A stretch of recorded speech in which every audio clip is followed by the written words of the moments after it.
Hein, mais il ne faut pas garder dans la température trop chaude, parce que sinon ça va fondre. Hein. Ou sinon, il y a ceux qui mangent là comme ça, comme les bonbons. Hein, le même goût que le caramel. C'est bon, hein, vous allez goûter là-bas. Voilà. Et bon, après la fabrication de sucre de coco, on continue un petit peu, 10 minutes de route. Vous allez débarquer dans le bateau. Ça, c'est le bateau privé. Mais c'est 8 personnes maximum par bateau. Voilà, faire le petit groupe entre vous, 8 personnes et on monte. Voilà, comme ça. C'est la pirogue. C'est le bateau traditionnel avec le moteur de camion. Gros moteur à longueur. Il faut... le conseil, c'est équilibrer le poids. À gauche, à droite. Il faut bien équilibrer. Parce que sinon, le bateau, il part là, comme ça. Ah là là. Ça va, le canal, c'est pas très profond, mais il y a plein d'animaux en dessous. Ah, ben dis donc. En passant, vous allez voir, il y a le petit panneau marqué le gros bar royal, le serpent. Si vous avez de la chance, c'est possible de voir le varan. Vous connaissez qu'est-ce que c'est le varan? Le gros lézard. Ça c'est un animal typique, on peut trouver un peu partout. Ah bon? Oui. Et les chiens, ils les mangent. Hein. Oui. C'est le même goût que le poulet. Tout est comme le poulet. Oui. On sait jamais maintenant quand c'est servi dans le restaurant, c'est marqué chicken poulet. On sait jamais c'est quelle viande.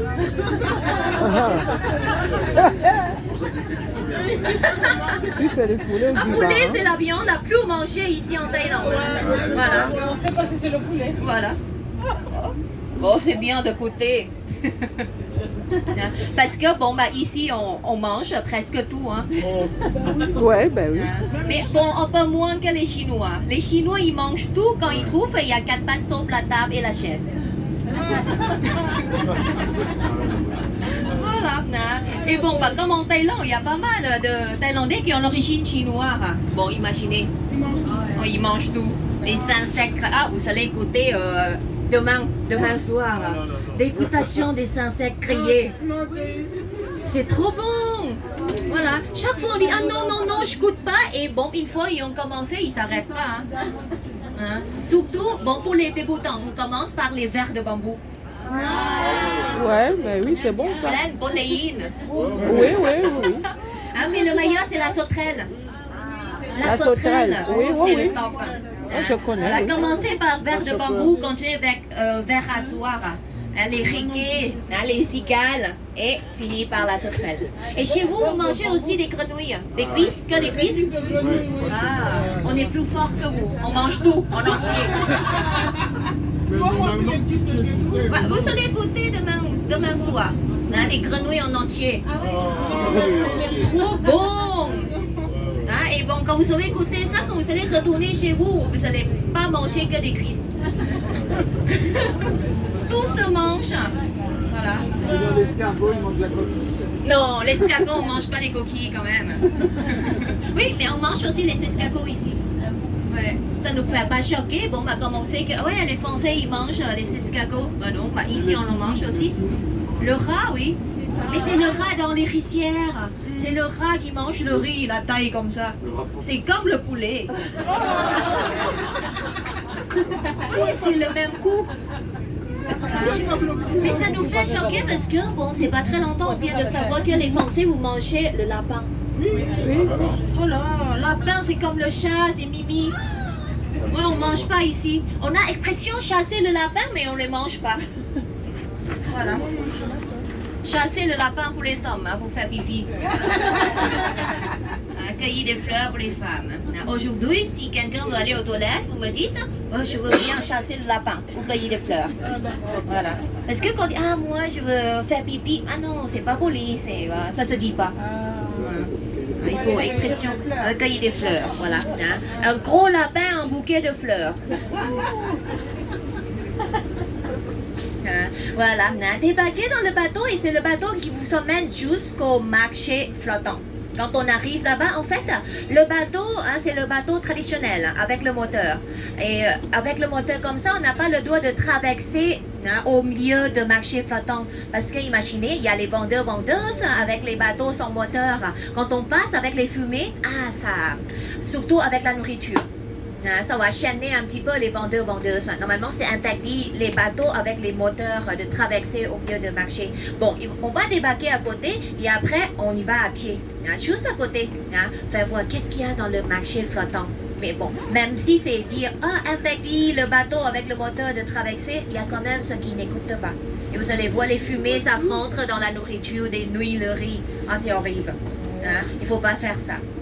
Voilà. Et bon, balader, regarder avec le point de vue, tout ça, on va voir ensemble. Et après, vous avez le temps libre pour balader un petit peu dans le marché flottant.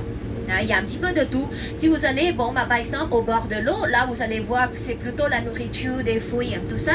Et bon, il y a aussi les boutiques sous terre, tout au long du canal. Ils vendent des souvenirs pour les touristes. Mais c'est plutôt les produits chinois. Les vêtements, à ce que vous avez cherché, vêtements léchés, les pantalons éléphants léchés, la robe pour aller à la plage, tout ça. Il y en a plein. Mais on a demandé, est-ce que le prix c'est intéressant? Ça dépend de votre capacité de marchander. Hein? Bon, pour remarquer si le prix c'est déjà affiché, ça veut dire, ça c'est un bon prix. Il affiche le prix pour attirer les gens de venir. Hein? Mais si c'est pas affiché, là on peut négocier, on peut marchander, mais on va pas négocier avec la nourriture, avec les boissons. Hein? Les vêtements, des chaussures, des souvenirs, là on peut. Hein? Mais qu'est-ce qu'il y a à faire attention dans le marché flottant? Hein? Bon, quand vous voyez les objets, par exemple, si ce sont les statues d'éléphants, les statues de Bouddha, hein? Touchez d'abord, c'est en quoi les matériaux? Hein? Si c'est pas en bois, c'est déconseillé. Pourquoi? Parce que c'est en résine, c'est très fragile. Quand vous mettez ça dans la valise, et bon, quand vous allez prendre l'avion, ils sont pas gentils avec vos bagages. Boum, sauter comme ça. C'est possible d'arriver chez vous, ouvrir la valise, voir l'éléphant sans trompe, Bouddha sans tête. C'est cassé, c'est fragile. Ça, c'est en résine. Bon, toucher, bon, si c'est le bois, oui, c'est intéressant. Mais souvent, les vendeuses là-bas, ils vont dire, ouais, madame, monsieur, c'est le teak. Le teak, c'est le meilleur bois du monde. C'est solide, c'est dur. Et bon, si c'est le teak, il n'arrive pas à vendre au prix là. En fait, c'est le quartier, on peut trouver, c'est plutôt les cocotiers, les manguiers. Alors, les objets en bois dans le marché, là, c'est plutôt le bois de manguier et de cocotier. Les deux là. Parce que la plantation de teck, c'est dans la région du Nord.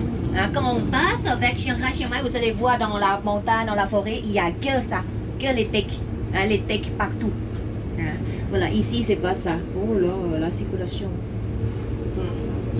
Et aussi, par exemple, il y a pas mal ceux qui cherchent la baume de tigre. Oui. La marque originale, c'est la marque de tigre. Là, on peut trouver un peu partout, dans la pharmacie, dans le supermarché, partout. Si vous voulez le prix correct, c'est au 7-Eleven dans le supermarché. La pharmacie, ça va. Mais si vous allez chercher dans le marché flottant, par exemple, là, il achète ailleurs pour revendre. Ou sinon, c'est plus intéressant d'acheter les baumes de tigre, mais avec la marque locale, fabriquée maison. Parce qu'en fait, ça commence par un monsieur tigre. Il est chinois. Il a commencé à faire la première fois. Les Chinois, ils sont forts pour soigner, mélanger les plantes médicinales, tout ça. Et bon, ça commence par lui. C'est pour ça, c'est la marque de tigre. C'est son nom. Et après, en Thaïlande en ce moment, il y a plein de marques différentes. Mais c'est aussi efficace. Ça coûte moins cher. Parce que c'est pas la marque connue. Quand c'est bien connu, ça fait monter le prix. C'est aussi efficace, mais comme il y a plusieurs couleurs, quelle couleur il faut choisir? Il y a blanc, il y a jaune, il y a vert, il y a rouge. Si vous n'aimez pas, le blanc. Si vous n'aimez pas fort, prenez le blanc. C'est le moins chauffé. Si vous préférez fort, prenez le rouge. Ça, c'est le plus chauffé. Mais si vous préférez au milieu, pas trop fort, un peu, voilà, chauffé un petit peu, prenez le jaune. Et vert, la couleur vert, ça fait exprès pour les picots de moustiques, les picots d'insectes, tout ça. Quand on a les petits boutons, ça gratte, là, le vert. Mais en tout cas, si vous prenez le jaune, bon, ça fonctionne aussi pour les piqûres. Voilà, ça marche aussi. Ça ne fait pas anti-moustique, mais c'est après les piqûres. Voilà. Après ça. On fait pour piquer d'abord ce soir et... Ça évite aussi les moustiques. Vous savez, en fait, moi, je mange pas mal d'épices, le piment. Quand je suis avec ceux qui mangent pas, par exemple, vous mangez quand même le piment. Hein? Et des fois, il y a le groupe, ils mangent pas du tout épicé, pas du tout, ils touchent pas le piment. C'est eux qui font anti-moustique pour moi.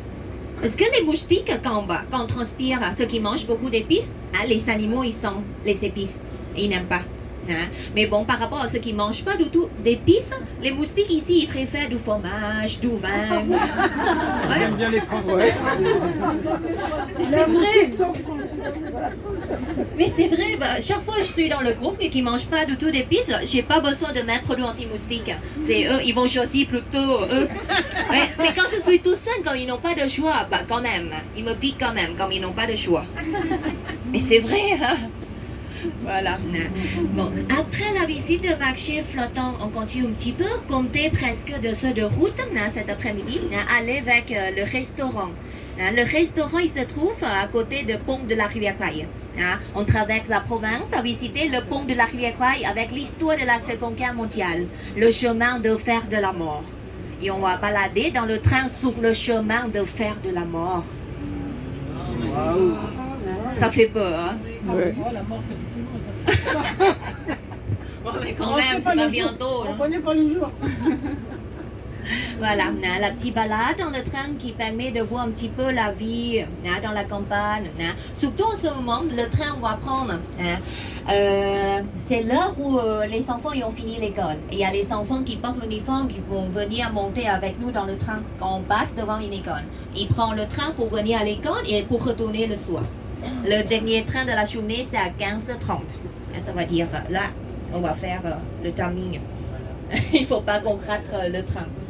Et bon, on prend le train et on descend à côté de l'hôtel.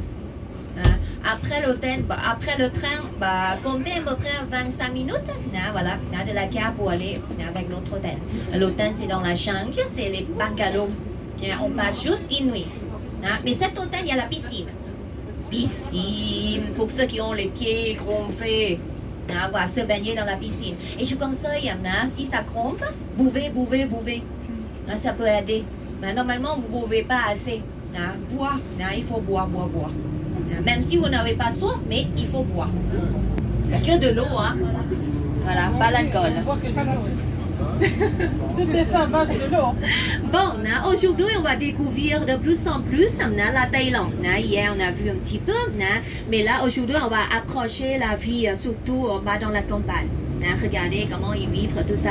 Et comme vous voyez, il y a pas mal, là, les enfants, tout à l'heure, on voit, ils portent l'uniforme. Ici, l'uniforme pour les étudiants en Thaïlande, c'est obligatoire jusqu'à l'âge de 22 ans. En France, il n'y a plus l'uniforme. Si, dans certaines écoles privées. Ici, tous les écoles en Thaïlande, partout, c'est obligatoire. 300 jusqu'à 22 ans. Et l'uniforme des étudiants de l'université de Thaïlande, c'est l'uniforme le plus sexy du monde. Quelqu'un veut visiter l'université? Bon, c'est comment ça? C'est une chemise blanche et la rentrée scolaire, c'est pendant la mousson. Chemise blanche, il pleut, c'est transparent, ça fait sensuel. Et la robe, c'est la robe noire. La longueur, ça dépend quelle année. La première année, long. Deuxième année, ça commence à raccourcir. Troisième, quatrième, il reste comme ça. Oui, avec chemise blanche, transparente. Ça fait sensuel. Ils sont votés entre les pays qui portent l'uniforme. Le Japon, voilà, la Thaïlande, tout ça. Ils sont votés pour la Thaïlande. Ou sinon, dans les écoles, au lycée, tout ça, on a l'uniforme normal, une chemise blanche, avec, par exemple, les garçons, les pantacours, la couleur noire, bleu, marron, ça dépend de l'école. Il s'est marqué aussi le prénom, le nom de la famille. Voilà. Et sinon, il y a aussi l'uniforme de scout, les foulards, le chapeau, c'est obligatoire dans tous les écoles ici en Thaïlande. Une journée de scout. Et il y a aussi l'uniforme de sport, les pantalons. Les chemises, les couleurs différentes, ça dépend de l'école. Imaginez, si vous avez plusieurs d'enfants, 3, 4, 5 par exemple, chaque fois que c'est la rentrée scolaire, ça coûte cher l'uniforme. Chez vous, vous savez dire, oui, c'est bien porter l'uniforme, c'est pour éviter de le problème entre les riches et les pauvres. Mais même si on porte l'uniforme, il y a quand même, imaginez, bon, bah, par exemple, si on a 2 enfants, hein, le premier, il a porté, hein, on a pensé de garder pour la petite. Hein, et bon, une fois que la petite, elle a porté, c'est la couleur. Comme c'est une chemise blanche. Hein, les années plus tard, ça fait pas blanc, ça fait jaune. Et les autres, ils vont regarder, ah ouais, t'as porté l'ancien de ta soeur, ton frère, ta soeur, voilà. C'est quand même le problème, quoi. Hein. Et la plupart des parents, ils sont obligés d'acheter. Hein. Et ici, éducation, le système, hein, c'est pareil qu'en France. On a l'école maternelle, primaire, collège, lycée, l'université. Hein. Et l'école, c'est obligatoire jusqu'à l'âge de 16 ans. 16 ans. Avant, c'était pas obligatoire. Avant, les Thaïlandais, on a plusieurs d'enfants par famille. 11, 12, 13, 14. Enfants? Oui. Ils sont chauds. Hein? Mais maintenant, ça commence à diminuer de moins en moins. Si c'est la grande ville comme Bangkok, 1 ou 0. Parce que d'avoir un enfant, ça veut dire, ça coûte cher, il faut beaucoup réfléchir. Hein? Rien n'est gratuit. Les gars, c'est jamais gratuit. C'est toujours payant. Moins cher ou plus cher, ça dépend public ou privé. Hein? Et bon, bah, après, il faut penser, bon, au cas où ils tombent malades, comme on n'a pas la sécurité sociale, il faut payer. Ça coûte cher. Et souvent, les enfants, ils tombent malades, il faut aller soigner à l'hôpital, tout ça. Ouais, de moins en moins d'enfants. Dans la campagne, 2, 3 maximum, pas plus. Hein? Mais avant, éducation, c'est pas obligatoire. Avant. Alors, on essaye d'avoir le maximum possible d'enfants. Hein? Les enfants, ça peut aider à travailler. Hein? Voilà, aider à travailler, c'est... par exemple, si vous savez le restaurant, la plupart les serveurs, bon, bah, dans le restaurant, c'est pas quelqu'un ailleurs, c'est quelqu'un de la famille. On n'est pas habitué de employer. Hein? Les gens qui sont pas partir de notre famille de travailler avec nous, on fait pas confiance. Ils essayent d'avoir le maximum possible d'enfants pour aider à travailler. Mais comme c'est annoncé, ah oui, c'est obligatoire à éducation. Hein? Là, ils pensent d'avoir de moins en moins d'enfants. Et on a trouvé que, ouais, peut-être dans 30 ans, on va avoir le problème. Hein? Parce que comme il y a de moins en moins d'enfants, il y a de plus en plus de personnes âgées, c'est pas équilibré. Voilà. Parce que avant, bon, avoir les enfants, ça veut dire, hein, il faut, ouais, quand on devient de plus en plus âgé, ce sont les enfants qui vont venir nous occuper. Hein? Mais maintenant, ça a déjà changé la mentalité, surtout dans la grande ville, comme ça. Parce que chez vous, vous savez la maison de retraite? Hein? Ici, la maison de retraite en Thaïlande, c'est plutôt pour les personnes âgées qui sont abandonnées. Ceux qui n'ont pas d'enfants. C'est triste quand on passe dans la maison de retraite là comme ça. Hein? Personne ne veut y aller. Hein? Le système, c'est la grande famille. On garde les parents, les grands-parents, les arrière-grands-parents avec nous dans la même maison. Hein? C'est vraiment la grande famille. Hein? Et par exemple, quand on est petit, hein, chez vous, hein, la plupart des jeunes chez vous, ils vont partir travailler à mi-temps, payer leurs études. Ici, travailler à mi-temps, c'est mal vu. Hein? Pour les jeunes qui commencent à travailler à mi-temps pour payer leurs études, ben, les autres, ils vont regarder et penser que les parents, ils s'occupent pas bien ces enfants. C'est pour ça les enfants, ils sont obligés de sortir et travailler. C'est mal vu. On n'a pas la même mentalité. Hein? Ici, les parents, les grands-parents, ils supportent l'éducation jusqu'à la fin. Hein? Et quand on commence à travailler, on va les rembourser. On va les s'occuper au retour. Hein? Il faut s'occuper bien les parents pour montrer aux enfants. Comme ça, les enfants, ils vont faire la même chose avec nous. Hein? Parce que comme on n'a pas la sécurité sociale, il faut faire comme ça. Le système familial, c'est très important. La famille, c'est très très proche. Hein? C'est vraiment la grande famille. Hein? Parce qu'après le mariage, on fait venir la mariée installer avec les parents de mari pour faire grandir la famille. Hein? Il faut avoir au moins un garçon dans la famille. Hein? La première raison, c'est pour faire moine. Hein? Et bon, c'est vrai, ben, quand quelqu'un devient moine, c'est pour accompagner aux parents au nirvana, là-haut. C'est pas sérieux comme en Chine.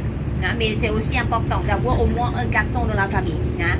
Et bon, ben, deuxième chose, c'est pour faire venir sa femme, pour s'occuper, aider à s'occuper les parents. Hein, la belle-mère, le problème toujours avec la belle-mère. Ça, c'est international, ça. Voilà. Et bon, bah, après, combien d'enfants, ça dépend où il habite. Hein. Mais comme dans la grande ville, comme Bangkok, c'est compliqué de trouver la grande maison pour habiter tous dedans. Hein. Maintenant, Bangkok, oui, après le mariage, on peut avoir notre propre maison. Mais c'est pas loin de chez les parents. Des fois, c'est dans le même mur. Ou sinon, les appartements qui n'est pas loin, hein, qui n'est pas loin de chez les parents. C'est comme ça. Voilà. Et bon, tout à l'heure, on a parlé de l'école. L'école privée, l'école publique. Vous savez, le prix, une grosse différence entre les deux. Dans les écoles publiques, il y a deux sortes de l'école publique. Il y a l'école publique de temple et l'école publique normale. L'école publique de temple, c'est financé par l'argent de donation. C'est le temple qui a aidé à financer tout ça. Là, les parents, ils vont payer moins cher. Et la plupart des professeurs dans l'école comme ça, ce sont les moines. Comme c'est les moines qui font professeur, pas besoin de salaire. Les parents, ils payent moins cher. Mais si c'est l'école publique normale, là, ils sont obligés d'employer quelqu'un de l'extérieur. Les parents, ils vont payer un peu plus cher, mais c'est pas une grosse différence entre les deux. Combien à peu près? Ici, c'est 2 coupures, 2 semestres, en Thaïlande. Combien à peu près 11 000 bahts par an. 11 000 bahts, ça fait 350 € quelque chose par an. Ça va encore. Mais sinon, il y a l'école privée. L'école privée, il y a privé normal, qui fait pareil que l'école publique, mais il coûte plus cher. Voilà, il y a école privée internationale. Oh là là, là c'est apprendre tous en anglais. La plupart des professeurs, ce sont les étrangers. Imaginez le salaire des étrangers qui s'installent en Thaïlande. C'est pas le même salaire que les locaux. Ça coûte plus cher. Comptez à peu près 200 000 bahts, 200 000 bahts par an. Vous voyez, 11 000 bahts et 200 000 bahts, c'est une grosse différence. Voilà. Et à Bangkok, ça existe, c'est école internationale française. Ça coûte aussi cher comme ça, mais qui c'est qui vont envoyer les enfants faire des études dans une école comme ça? La plupart des étrangers qui sont installés en Thaïlande, les riches Thaïs, ceux qui ne veulent pas envoyer les enfants faire des études loin de chez eux, ils préfèrent garder les enfants avec eux dans le pays. Mais bon, l'avantage pour ceux qui font des études dans une école privée, ils ont le droit d'apprendre anglais avec les étrangers. Ils arrivent à parler couramment. Parce que l'anglais, c'est obligatoire depuis l'âge de 3 ans. 3 ans, on commence dans toutes les écoles. Imaginez votre enfant apprend avec les moines, ceux qui ne parlent pas du tout anglais. C'est fini, il n'arrive ni parler, ni écrire, rien. Il n'arrive même pas à lire. Voilà. Les moines, ils ne parlent pas anglais, c'est pas... il n'est pas habitué. Excusez-moi, vous avez appris français dans une école... Moi en fait, comme anglais, c'est obligatoire à partir de 3 ans. Après, on continue au lycée. Lycée, on peut choisir la 3e langue parce que 3 ans, c'est la langue thaï et la langue anglaise, les deux. Au lycée, on peut choisir la 3e langue, soit français, allemand, chinois, japonais, espagnol. 5 langues à peu près à choisir. Ça dépend de l'école. Voilà. Et moi, j'ai commencé au lycée. Voilà. Et en fait, c'est une école publique, mais il y a la possibilité de faire venir 1 heure par semaine un professeur français. Il vient pour... ça permet de pratiquer la langue un petit coupure. Ça, on est en train de traverser le fleuve Chao Phraya. C'est comme la Seine à Paris, le grand fleuve qui traverse la capitale. 373 km. C'est le fleuve composé par les 4 rivières qui viennent du nord de Thaïlande. Ping, Vang, Yom et Nan. C'est pas ping-pong, Ping. Yom et Nan. 4 rivières. Imaginez pendant la mousson au mois de mai, quand il pleut, et on n'est pas loin de la mer. La mer, c'est par là-bas. L'eau, ça montre, c'est la marée haute, plus la pluie. La plupart du village, dans les petits canaux connectés avec ce fleuve-là, c'est inondé. L'année 2011, il y avait une grande inondation en Thaïlande. Les gens, ils dorment sous le toit de la maison, c'est inondé pendant 1 mois. Voilà. Il faut savoir organiser. Maintenant, il fait construire les portes fermées dans chaque canal. Comme c'est la marée haute, il ferme la porte pour éviter l'eau de rentrer dedans. Voilà. Et ça, c'est la raison aussi pourquoi on a fait construire les maisons sous pilotis. C'est pour éviter des inondations. Parce que la marée haute, la marée basse, quand on est dans la maison sous pilotis, ça protège un peu. Voilà. Et bon, éducation, comme ça. Et ici en Thaïlande, si vous avez des études, si vous avez juste le bac, c'est difficile d'en trouver de travail. Il faut continuer à l'université. Il faut avoir le diplôme. Il faut être diplômé. Sinon, il n'y a pas de métier. Bon, on peut trouver quand même le métier, mais ce n'est pas un bon métier. Ce n'est pas un bon salaire. Et hier, on a parlé un petit peu, c'est comment le salaire moyen, comme je vous ai dit que oui, il n'y a pas le salaire moyen, mais on peut dire le salaire minimum. Imaginez quand on a fini des études, la première année de travail, pas d'expérience. On s'inscrit, travailler dans une entreprise par exemple.